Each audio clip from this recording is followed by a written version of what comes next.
Rebel star Prabhas కల్కి movie team అమాయకంగా ఉందని ప్రచారం జరిగింది.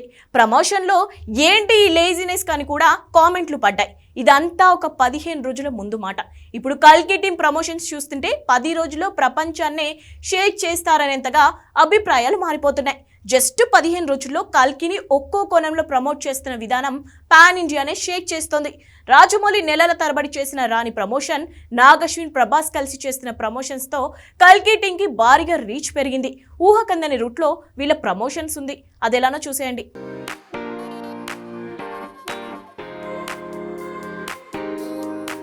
కల్కి మూవీ కరెక్ట్గా నెల క్రితం విడుదలకు 30 నుంచి 40 రోజులు లేవు, కానీ సరైన ప్రమోషన్స్ లేవు అన్నారు.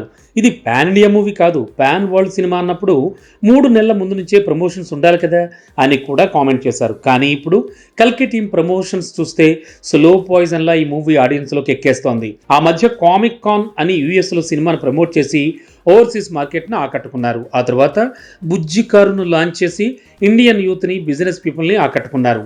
ఇక కల్కి గ్లింప్స్తో డివోషనల్ ఆడియన్స్ని, ముఖ్యంగా నార్త్ ఆడియన్స్ని ఆకట్టుకున్నారు. ఇప్పుడు యాంథమ్ సాంగ్ని పంజాబీ స్టైల్లో, అది కూడా దిల్జీత్తో పాడించి వదిలారు. పంజాబ్ ఫ్యాన్స్ని ఇలా పాడేశారు. ఇక నాగ్ అశ్విన్ ఎపిసోడ్ 1, ఎపిసోడ్ 2 అని కల్కి కథ గురించి, మేకింగ్ గురించి మాట్లాడుతూ అదో రకం ప్రమోషన్ మొదలుపెట్టాడు. ఆల్రెడీ బుజ్జి అండ్ భైరవ పేరుతో యానిమేటెడ్ వెబ్ సిరీస్ను వదిలి అలా మూవీలోని ముఖ్యమైన పాత్రలను పరిచయం చేశారు. టీనేజర్లను, చిన్నపిల్లలను కూడా ఈ సినిమా వైపు మళ్ళేలా చేస్తున్నారు. ఇక సినిమా రావడానికి వారమే టైం ఉంది, కానీ రెగ్యులర్గా జరిగే ప్రమోషన్లు కాకుండానే ప్రపంచవ్యాప్తంగా అంతా కల్కి గురించి మాట్లాడుకునేలా చేయడం, హైప్ను పెంచడంలో నాగ్ అశ్విన్ ఏకంగా రాజమౌళినే మించాడు.